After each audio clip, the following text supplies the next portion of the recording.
Hello everyone, welcome to Tara IAS. Think IAS, Think Tara. My name is Sai Ram Sampatrao.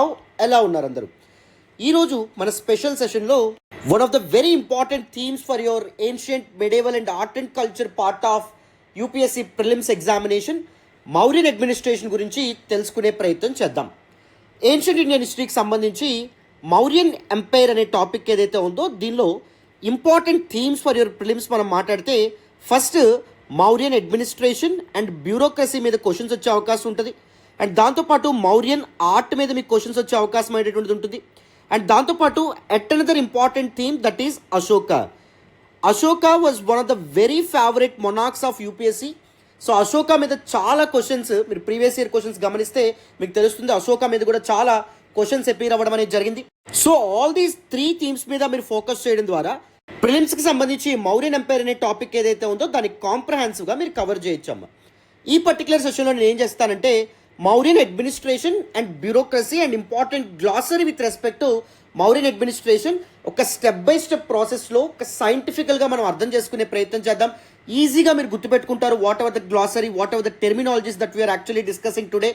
చాలా చక్కగా మాట్లాడుకుందాం, జాగ్రత్తగా attention pay చేసి వినండి. కానీ సెషన్లోకి వెళ్లే ముందు మీ అందరికీ ఒక చిన్న మాట. మనం ఆన్ డైలీ బేసిస్ ప్రతిరోజు మన యూట్యూబ్ ఛానల్లో అప్లోడ్ చేసుకుంటున్నటువంటి వీడియోస్ వెనుక చాలా ఎఫర్ట్స్ ఉంటాయి, చాలా హార్డ్ వర్క్ ఉంటుంది, చాలా టైం ఇన్వెస్ట్ చేయాల్సి ఉంటుందమ్మా. If you really want to acknowledge your efforts please do hit that big fat like button. Explanation ఎలా ఉందో కామెంట్ చేయండి. మీ ఫ్రెండ్స్ అండ్ ఫెలో ఆస్పిరెంట్స్కి కూడా మన వీడియోస్ని షేర్ చేసే ప్రయత్నం చేయండి. ఛానల్ని ఇంకా సబ్స్క్రైబ్ చేసుకోలేదా? సబ్స్క్రైబ్ చేసుకోండి. తెలుగు రాష్ట్రాల నుంచి UPSC civil service examination prepare అవుతున్న స్టూడెంట్స్ అందరి కోసం మనం చాలా మంచి ఇనిషియేటివ్స్తో ముందుకు రాబోతున్నాం. అసలు సౌత్ ఇండియాలో ఒక ఇన్స్టిట్యూషన్ ఇలాంటి ఇనిషియేటివ్స్తో ముందుకు వస్తుందా అని మీరు ఆశ్చర్యపోయేలాంటి చాలా ఇనిషియేటివ్స్తో తారా ఐఏఎస్ మీ ముందుకు రాబోతుంది. So make sure you subscribe to our channel. But before that ఒక చిన్న అనౌన్స్మెంట్ నాన్న.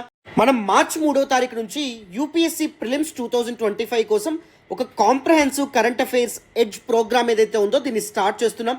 As part of this particular programme మీకు 70+ వీడియో లెక్చర్స్ని ప్రొవైడ్ చేయడం అనేది జరుగుతుంది. టాపిక్ వైజ్, సబ్జెక్ట్ వైజ్ కాంప్రహెన్సివ్గా ప్రిలిమ్స్కి కావాల్సినటువంటి కరెంట్ అఫైర్స్ కంటెంట్ మొత్తం డీటెయిల్డ్గా డిస్కస్ చేయడం అనేది జరుగుతుంది. All the sources, the Hindu, Indian Express, down to earth, PIB నుంచి ఇంపార్టెంట్ ప్రిలిమ్స్ సెంట్రిక్ ఆర్టికల్స్ ఏవైతే ఉంటాయో వాటిని స్టాటిక్ టాపిక్స్తో లింక్ చేస్తూ కవర్ చేయడం అనేది జరుగుతుంది. దీనిలో భాగంగా high yielding themes like agriculture, species and places in news, international organisations, mapping ఇవన్నీ కవర్ చేయడం అనేది జరుగుతుంది. మీరు ప్రింట్ తీసుకునే విధంగా హ్యాండ్అవుట్స్ ప్రొవైడ్ చేయడం అనేది జరుగుతుంది. Subject wise current affairs test కూడా దీనిలో భాగంగా ప్రొవైడ్ చేయడం అనేది జరుగుతుంది. And the best part is ఒకవేళ మీకు క్లాసెస్ నచ్చకపోతే 15 రోజుల్లో మీరు ఫుల్ రిఫండ్ అనేటువంటిది తీసుకోవచ్చు. This the promise that we are actually committed to from our end. And దాంతోపాటు కోర్స్ ఫీజు అనేటువంటిది అందరికీ అఫోర్డబుల్గా ఉండాలి కాబట్టి ఓన్లీ 499 రూపీస్కే ఈ కోర్సుని ప్రొవైడ్ చేయడం అనేది జరుగుతుంది. ఎవరైనా జాయిన్ అవ్వాలి అనుకుంటే మన taraIAS.com వెబ్సైట్ని విజిట్ చేసి ఈ కోర్సులో జాయిన్ అవ్వచ్చు నాన్న. ఓకేనా? వితౌట్ ఎనీ ఫర్దర్ డిలే ఈరోజు సెషన్లోకి వెళ్ళిపోదాం. అటెన్షన్ పేజెస్ వినండి. సో నేను మౌర్యన్ అడ్మినిస్ట్రేషన్ గురించి మాట్లాడే ముందు ఒక బేసిక్ ఇంట్రడక్షన్ మీకు ఇస్తాను. జాగ్రత్తగా అటెన్షన్ పేజెస్ వినండి. The beginning of human settlements in the northern part of India traced back to Aryan invasion. According to this prominent theory of Aryan invasion or Aryan invasion theory, Aryans were actually an Eurasian tribe. Europe and Asian land mass ఏదైతే ఉందో దానికి చెందినటువంటి ఒక ethnic group. They actually entered in to the Indian subcontinent through Hindu Kush mountains which were located on the bordering regions of present day India and Afghanistan. So వీళ్ళు ఎప్పుడైతే Indian సబ్ కాంటినెంట్లోకి అడుగు పెట్టడం అనేది జరిగిందో the entire northern part of ఇండియాని వాళ్ళు హోమ్ కింద మార్చుకోవడం అనేది జరిగింది. ఆర్యులు తిరుగాడినటువంటి భూమి కాబట్టి ద నార్థన్ పార్ట్ ఆఫ్ ఇండియాకి ఆర్యవర్త అనే పేరుంది, బ్రహ్మవర్త అనే పేరుంది, సప్త సింధు అనేటటువంటి పేరు కూడా ఉండడం అనేది జరిగింది. And through the Aryan invasion there emerged small footholds of tribes. వాటిని జన్పద్స్ పేరుతో పిలవడం అనేది జరుగుతుంది. అండ్ ఎర్లీ వేదిక్ పీరియడ్లో ఆర్యుల గురించి, ఆర్యుల యొక్క లైఫ్ స్టైల్ గురించి, సోషియో ఎకనామిక్ పొలిటికల్ కండిషన్స్ గురించి చెప్పేటటువంటివి వేదాలు కాబట్టి ఆర్యుల యొక్క కాలాన్ని వేదిక్ పీరియడ్గా చెప్పడం అనేది జరుగుతుంది. Vedic period was divide into 2 parts, early Vedic period as well as later Vedic period. So early Vedic పీరియడ్లో హ్యూమన్ సెటిల్మెంట్స్ ఎలా ఉండేవి? జన్పద్స్గా ఉండేవి, small foothold of tribes. But later Vedic పీరియడ్కి వచ్చేటప్పటికి అంటే 1000 BC టు 500 BC సమయంలో మహాజన్పద్స్ ఏవైతే ఉంటాయో అవి స్టార్ట్ అవ్వడం అనేది జరిగింది due to the political changes happened in the later Vedic period. Kings ఎవరైతే ఉంటారో వాళ్ళు టైటిల్స్ ఎంజాయ్ చేయడం మొదలుపెట్టారు. As well as the early imperialism ఏదైతే ఉందో స్టార్ట్ అవ్వడం అనేది జరిగింది. ఎప్పుడైతే ల్యాండ్ అనేటువంటిది ప్రైమరీ సోర్స్ ఆఫ్ వెల్త్ కింద కన్సిడర్ చేయబడడం అనేది జరిగిందో, రాజులు ఎవరైతే ఉన్నారో వాళ్ళు లార్జ్ ఆర్మీస్తో కొత్త కొత్త టెరిటరీస్ ఏవైతే ఉంటాయో వాటిని ఎక్వైర్ చేసుకోవడం మొదలుపెట్టారు. ఎప్పుడైతే this king started controlling the larger tracts of territories, ఈ జన్పద్స్ కాస్త మహాజన్పద్స్గా మారడం అనేటువంటి జరిగింది. So then in the later Vedic period what happened, there emerged 16 important మహాజన్పద్స్. వాటినే 16 మహాజన్పద్స్ ఆర్ షోడశ మహాజన్పద్స్ అనేటువంటి పేరుతో కూడా పిలవడం అనేది జరుగుతుంది. ఈ 16 మహాజనపదాస్ ఏవైతే ఉంటాయో వీటిలోకెల్లా మోస్ట్ పవర్ఫుల్ ఏంటి అంటే Magadha. The present day location of Magadha ఏంటి అంటే eastern Uttar Pradesh, Bihar and even the Shivalik foothills of Himalayas. ఎందుకు ఈ 16 మహాజనపదాస్లోకెల్లా మగధ అనేటటువంటిది మోస్ట్ పవర్ఫుల్గా మారడం అనేది జరిగింది? ఎప్పుడైనా ఒక నేషన్ ఆర్ ఒక కింగ్డమ్ అనేటటువంటిది పవర్ఫుల్గా ఎప్పుడు మారుతుంది? యునైటెడ్ స్టేట్స్ ఆఫ్ అమెరికా ఒక హెజ్మోన్గా ఎందుకు మారింది? ఉదాహరణకు చెప్పాలంటే because of rich natural resources. Even Magadha was actually blessed with the Indo Gangetic rich biodiversity and rich natural రిసోర్సెస్గా మనం చెప్పొచ్చమ్మా. దాంతోపాటుగా the rich rain forest located in this particular region facilitated the organisation of elephantry. గజబలం ఏదైతే ఉందో దాన్ని వీళ్ళు కూడగట్టుకోగలడం అనేది జరిగింది. అండ్ దాంతోపాటు better diplomacy as well. All the important dynasties that ruled over Magadha marital alliances ద్వారా, వైవాహిక సంబంధాలు ఏవైతే ఉంటాయో వాటి ద్వారా వేరే రాజ్యాలతో సత్సంబంధాలు ఏర్పరచుకొని వాటిని కూడా వీళ్ళ రాజ్యంతో కలుపుకోవడం అనేటటువంటిది జరిగిందమ్మ. క్లారిటీ వచ్చిందని అనుకుంటున్నాను. If you look at one of the most important dynasties that ruled over Magadha, the first one Barhadratha dynasty. Barhadratha dynasty was followed by Haryanka dynasty. Haryanka dynasty was followed by Shishunaga dynasty. Shishunaga dynasty was followed by Nanda dynasty. The last ruler of Nanda dynasty ఎవరు అంటే ధనానంద్. ధనానంద్ను ఓడించి on the remains of Nanda dynasty ఒక large pan Indian ఎంపైర్ని establish చేసినటువంటి వ్యక్తి ఎవరు అంటే Chandragupta Maurya. Chandragupta Maurya the first emperor that ruled over majority part of Indian subcontinent and laid the foundation of Mauryan ఎంపైర్గా మనం చెప్పొచ్చు. మౌర్య సామ్రాజ్యం ఏదైతే ఉందో అది ఎలా ఆవిర్భవించడం అనేది జరిగింది? నంద సామ్రాజ్యపు శిథిలాల మీద చంద్రగుప్త మౌర్యుడు ఎంతో చాకచక్యంగా మౌర్య సామ్రాజ్యం ఏదైతే ఉందో దాన్ని ఎస్టాబ్లిష్ చేయడం అనేటువంటి జరిగింది. So in a nutshell Mauryan empire was considered as the first pan Indian ఎంపైర్గా మనం చెప్పొచ్చు. Sir what exactly is the difference between a kingdom and an empire? ఇది గుర్తుపెట్టుకోండి, ఎందుకంటే అడ్మినిస్ట్రేషన్ చెప్పినప్పుడు ఈ క్యారెక్టరిస్టిక్ ఫీచర్స్ ఏవైతే ఉంటాయో దాని ద్వారా నేను ఎక్స్ప్లెయిన్ చేసే ప్రయత్నం చేస్తాను. కింగ్డమ్ అంటే ఏంటి, ఎంపైర్ అంటే ఏంటి? 6th NCERT this basic difference cover చేయడం అనేటువంటి జరుగుతుంది. Kingdom is actually a monarchial state, అంటే రాచరిక వ్యవస్థ ఉన్నటువంటి ఒక భూభాగం which was of small tracts of territories. ఒక చిన్న టెరిటరీ మాత్రమే ఉంటే కింగ్డమ్ అంటారు. వెరస్ ఎంపైర్కి వచ్చేటప్పటికి లార్జ్ ట్రాక్ట్స్ ఆఫ్ ల్యాండ్స్ లేదా లార్జ్ టెరిటరీస్ అనేటువంటివి ఒక ఎంపైర్లో భాగంగా ఉండడం అనేటువంటి జరుగుతుంది. And if you look at the characteristic features of an umpire, ఒక సామ్రాజ్యానికి కావాల్సినటువంటి లక్షణాలు ఏంటి? ఎక్స్టెంటివ్ ఆర్ లార్జ్ టెరిటరీ అనేటువంటిది ఉండాలి. అండ్ దాంతోపాటు people should be of multiple ethnicities, multiple cultures, multiple రిలీజియన్స్గా మనం చెప్పొచ్చు. అండ్ దాంతోపాటు there should be a centralised authority or centralised administration. కేంద్రీకృత పాలన అనేటటువంటి తప్పకుండా ఉండాలి. సో మౌర్యన్ ఎంపైర్ ఏదైతే ఉందో దాన్ని ఎంపైర్ అంటున్నాం కాబట్టి Mauryan administration was highly centralised అడ్మినిస్ట్రేషన్గా మనం చెప్పొచ్చా లేదా? బికాస్ ఒక ఎంపైర్కి ఉండాల్సినటువంటి క్యారెక్టరిస్టిక్ ఫీచర్ కాబట్టి. And even the military might as well, military power అనేటటువంటిది కూడా ఒక ఎంపైర్కి బలంగా ఉండడం అనేటువంటిది జరుగుతుంది. To maintain the internal control and defend against external threats and external challenges as well as large territories, extensive territories ఉంటాయి కాబట్టి which will be full of natural resources as well, economic dominance కూడా ఉండడం అనేటువంటి జరుగుతుంది. And దాంతోపాటుగా ఒక organised administration అనేటువంటి తప్పకుండా ఉంటుంది. ఒక హైలీ ఆర్గనైజ్డ్ స్టేట్ సిస్టమ్ అనేటువంటిది తప్పకుండా ఉంటుంది. సింపుల్గా చెప్పాలంటే ఒక హైరార్కియల్ అడ్మినిస్ట్రేటివ్ సిస్టమ్ ఏదైతే ఉందో అది తప్పకుండా ఉండడం అనేటువంటిది జరుగుతుంది. These are some important features of an empire అమ్మ. ఫస్ట్ ఇంపార్టెంట్ థింగ్ ఏంటి? Extensive territories. Second important thing ఏంటి? మల్టీ ఎథ్నిక్ పాపులేషన్ ఉండాలి. థర్డ్ ఇంపార్టెంట్ థింగ్ ఏంటి? సెంట్రలైజ్డ్ అథారిటీ ఆర్ అడ్మినిస్ట్రేషన్ ఉండాలి. ఫోర్త్ ఇంపార్టెంట్ థింగ్ ఏంటి, military might or military power ఉండాలి. Fifth important thing ఏంటి, economic dominance and natural resources ఉండాలి. Sixth important thing ఏంటి, that is organised administration and hierarchical administrative structure అనేటువంటిది తప్పకుండా ఉండాలి. Clarity వచ్చిందని అనుకుంటున్నాను. ఒక ఎంపైర్కి ఉండాల్సినటువంటి లక్షణాలు, ఈ క్యారెక్టరిస్టిక్ ఫీచర్స్ని బేస్ చేసుకొని ద ఎంటైర్ మౌర్యన్ అడ్మినిస్ట్రేషన్ ఏదైతే ఉందో మనం చాలా చక్కగా డీకోడ్ చేసే ప్రయత్నం చేద్దాం. ద ఎంటైర్ ఇంట్రడక్షన్ పార్ట్ మీకు పూర్తి స్థాయిలో అర్థమైందని అనుకుంటున్నాను. Mauryan empire was the first pan Indian empire founded by Chandragupta Maurya and it was actually expanded by Bindusara. The other names of Bindusara Kunik or Kulika అనే పేర్లు కూడా ఆయనకు ఉండడం అనేటువంటిది జరిగింది. And he was creditor for extending Mauryan empire up to Mysore, that is Suvarnagiri. గుర్తుపెట్టుకోండి, సువర్ణ భూమి అనేటటువంటిది థాయిలాండ్, ప్రజెంట్ డే థాయిలాండ్, వేరే సువర్ణగిరి అనేటటువంటిది present day Karnataka region. Very very important. And the emperor Bindusara and his queen Subhadrangi, వీరిద్దరికి పుట్టినటువంటి ఒక greatest person that is Ashoka the great. అశోకునుకున్న మరో పేర్లు ఏంటంటే ప్రియదర్శి, దేవానాం ప్రియ అనేటటువంటి పేర్లు కూడా ఉన్నాయని చెప్పి అశోకన్ రాక్ ఎడిక్ట్స్ ఏవైతే ఉంటాయో, అశోకన్ ఇన్స్క్రిప్షన్స్ ఏవైతే ఉంటాయో అవి చెప్పడం అనేది జరిగింది. Ashoka was prove to be India's one of the greatest మొనార్క్స్గా మనం చెప్పొచ్చు. భారత ఉపఖండం చూసినటువంటి ఒక గొప్ప చక్రవర్తిగా అశోకుడిని మనం చెప్పొచ్చు, right? And the administration of Mauryans was highly centralised.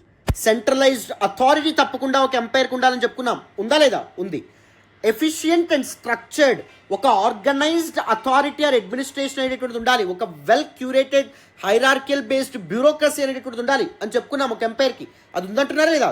తప్పకుండా ఉంది. మరి మౌర్యన్ అడ్మినిస్ట్రేషన్ గురించి చాలా విషయాలు చెప్పేటటువంటి రిసోర్సెస్ ఏంటి? Historians usually rely on 4 important resources. One is Kautilya's అర్థశాస్త్ర.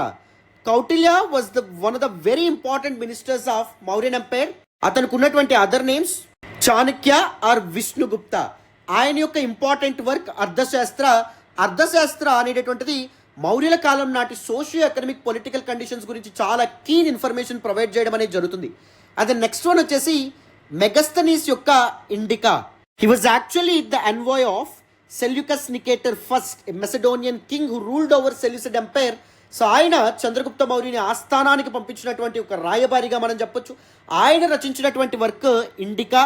ఇండికా కూడా చాలా ఇంపార్టెంట్ ఇన్ఫర్మేషన్ని మౌర్యుల కాలం నాటి సోషియో ఎకనామిక్ పొలిటికల్ కండిషన్స్ గురించి మాట్లాడడం అనేది జరుగుతుంది. అండ్ థర్డ్ ఇంపార్టెంట్ రిసోర్స్ వచ్చేసి Vishakhadatta's Mudra Rakshasa. Vishakhadatta was the court poet of one of the dynamic Gupta rulers Chandragupta first. ఆయన సాంస్క్రిట్లో రచించినటువంటి ఇంపార్టెంట్ టెక్స్ట్ ముద్ర రాక్షస. అండ్ దీనిలో కూడా మౌర్యుల కాలం నాటి చాలా పరిస్థితుల గురించి చెప్పడం అనేది జరిగింది.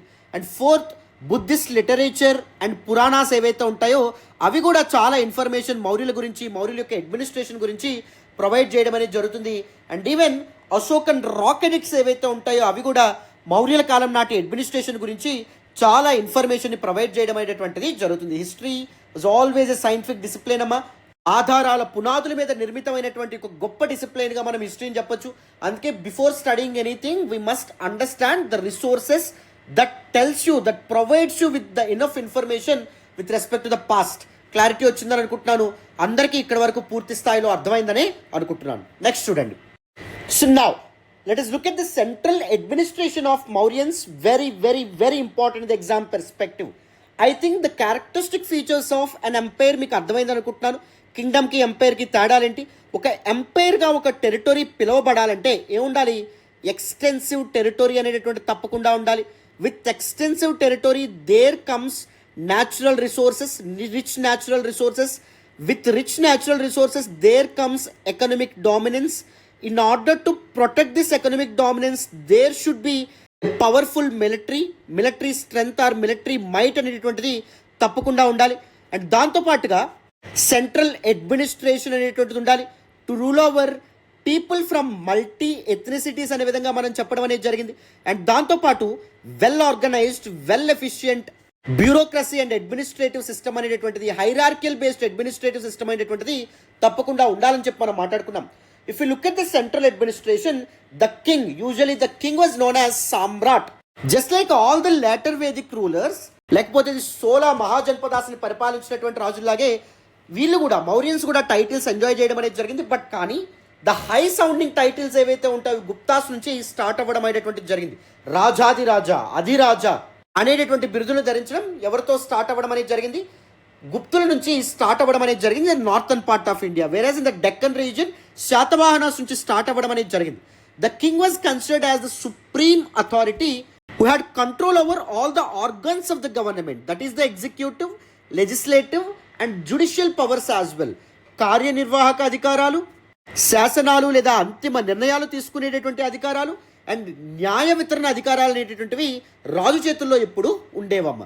And in order to help the king to rule over the large tracts of land, king was actually assisted by Mantri Parishad or council of మినిస్టర్స్గా మనం చెప్పొచ్చు.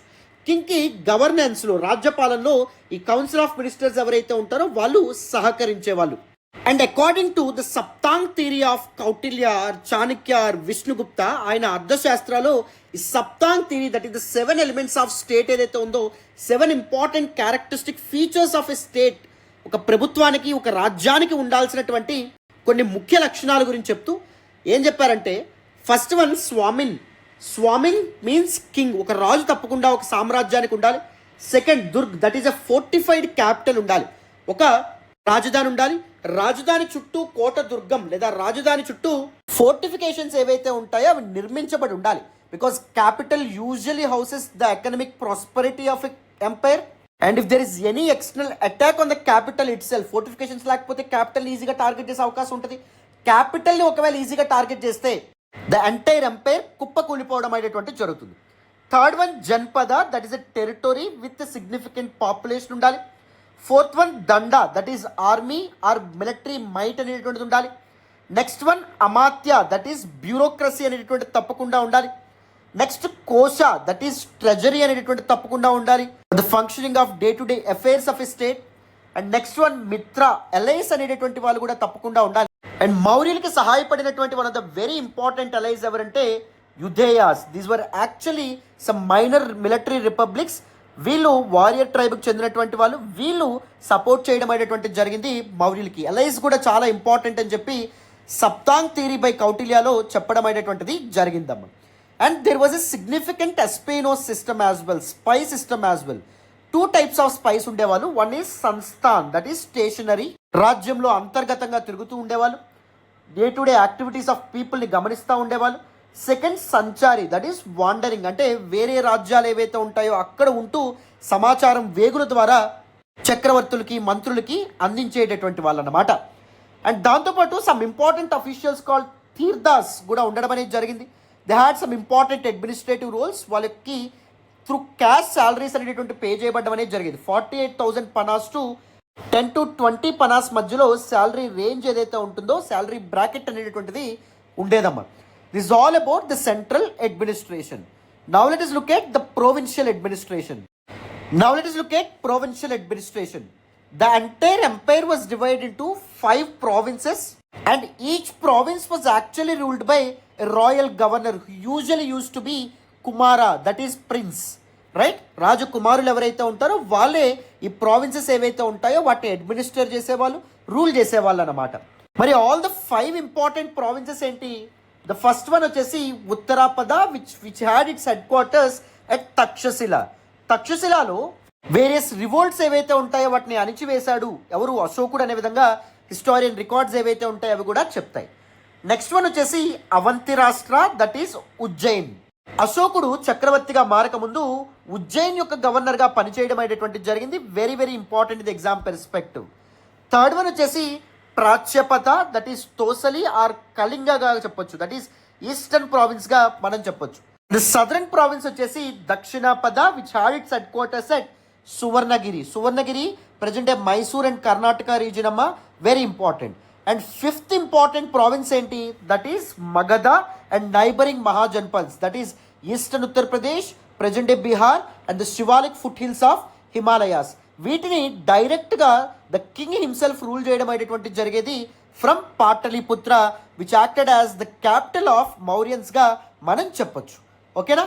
And this province in turn subdivided into districts and rural and urban సెంటర్స్గా divide చేయబడ్డం అనేటువంటిది జరిగిందమ్మా.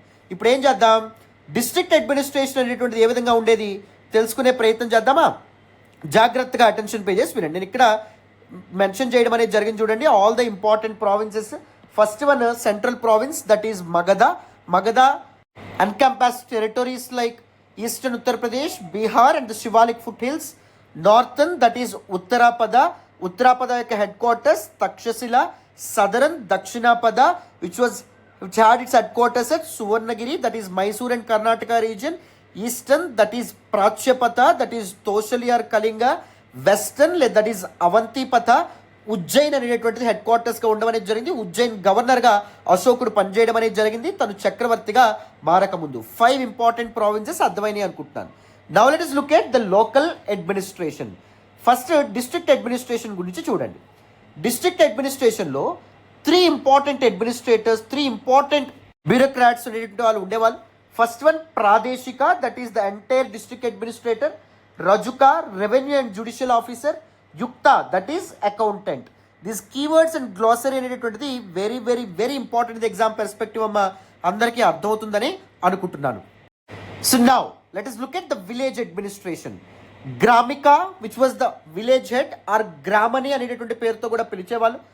గోపా used to manage 10 to 15 villages and Sthanikas used to act as the tax collectors. Land revenue ఏదైతే ఉందో దాన్ని వాళ్ళు కలెక్ట్ చేసేవాళ్ళు అనమాట. సో అర్బన్ అడ్మినిస్ట్రేషన్ చూడండి, సిటీ అడ్మినిస్ట్రేటర్గా నాగరిక ఉండడం అనేటటువంటి జరిగేది. అండ్ ఇతనికి సపోర్ట్ చేస్తూ 6 ఇంపార్టెంట్ కమిటీస్ అనేటువంటి ఉండేవి. Industrial arts, foreign welfare, registration of births and deaths committee, trade and commerce committee, supervision of manufacturers committee, excise and customs duty కలెక్షన్కు కమిటీ అనేటువంటి ఉండేది. ఈ కమిటీస్ అన్నీ the city administrator, that is Nagarika ఎవరైతే ఉంటారో ఇతనికి అసిస్ట్ చేస్తూ సపోర్ట్ చేస్తూ ఉండేవాళ్ళు. And even with respect to the city administration, these merchant guilds ఏవైతే ఉంటాయో అవి కూడా కీలకమైన పాత్ర పోషించడం అనేది జరిగింది. ట్రేడ్ అసోసియేషన్స్ ఏవైతే ఉంటాయో ఇవన్నీ, వీటినే శ్రేణి ఆర్ శ్రేష్ఠి పేరుతో పిలవడం అనేటువంటి జరిగేది. శ్రేణి కాస్త కాలక్రమేణా శెట్టిగా మారడం అనేటువంటి జరిగిందమ్మా. వెరీ వెరీ ఇంపార్టెంట్, అర్థమైందని అనుకుంటున్నాను.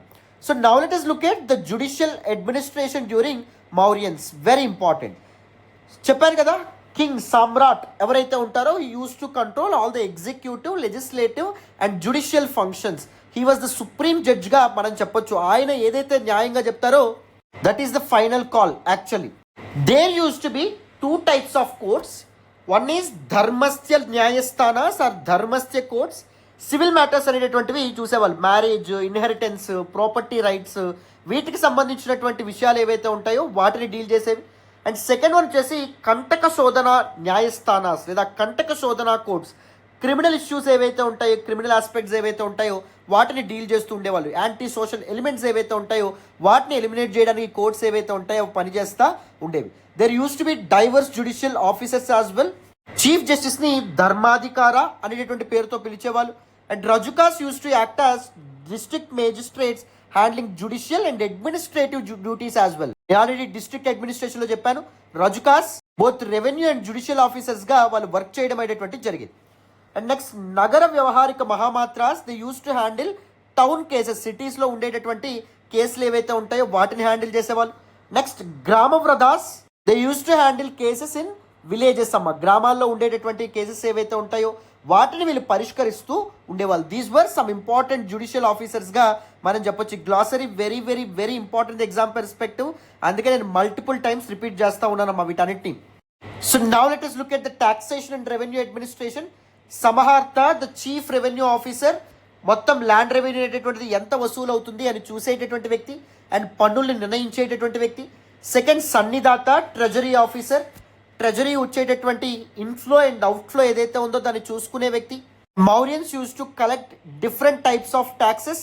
ఫస్ట్ వన్ బాగా అంటే పార్ట్ అని చెప్పి అర్థం. 1/4 పార్ట్ ఆఫ్ ద ప్రొడ్యూస్ ఏదైతే ఉందో దాన్ని పిజెంట్రీ ఎవరైతే ఉంటారో వాళ్ళు చెల్లించవలసినటువంటి పరిస్థితి ఏర్పడేది. Important source of income for Mauryan treasury ఏంటి? That is land revenue. Third one Bali, that is extra tax on peasants. It just like a cess అని చెప్పి అనుకోవచ్చు, అడిషనల్ ట్యాక్స్ కింద చెప్పొచ్చు. నెక్స్ట్ వన్ వచ్చేసి Shulka, that is customs duty. Imports ఏవైతే ఉంటాయో వాటి మీద వేసేటటువంటి పన్ను.